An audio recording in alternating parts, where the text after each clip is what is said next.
Me ke daminki yan mata kin tare mana hanya ne, ki je ki gida ki huta zaman ki anan bai dace ba.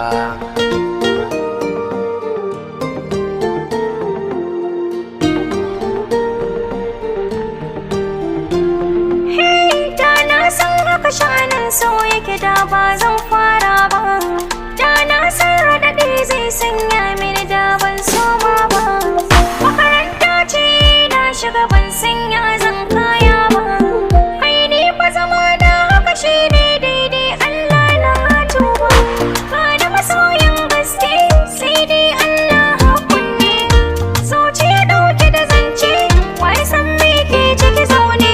Wasu sun ce so waraka ne amma a garin ciwo ne, da na san haka zafin rabuwa ya gida ba mu saba ba, da ya san hadari da butulci san ba zai yi min ba, da na san sakamakon haka zai zama daban duba ba.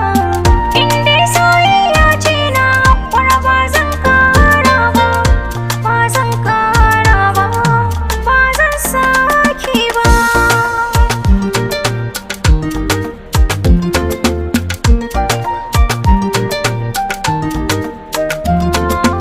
Ko a bakin maki kalmar sa akwai daɗin saurara, balantana ma mayaudari wanda ƙarya ke yi mai allura.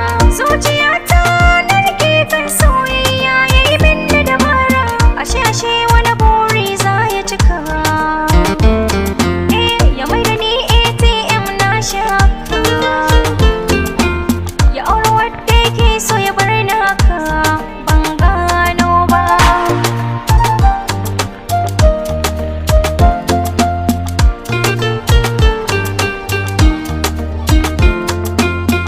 A lokacin na so shi kamar raba na san kaina, samari ma suna shakkar yi mun furcin ƙauna. Abin da nake da muradi sai shi ɗai a cikin raina, a zuciyar sashe ba haka bane, yana da niyya mai tsantsar muni, ya ci amana ta alfarmar so bai duba ba,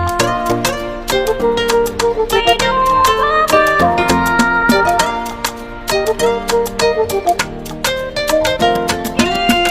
Na bashi masauki a zuciya bana mai gita, na kai shi gidan mu iyaye na suka mai kyauta, ya aure ƙawata da kuɗin da na bashi a alkinta.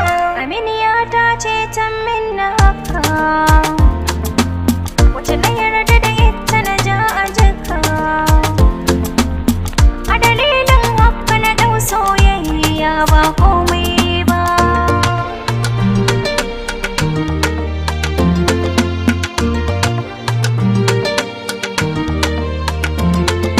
Naji me ke daminki a gare ki na tausaya, ne na kuka share hawayenki ki tausasa zuciya, amma wannan kar ya zama dalilin ajiye soyayya.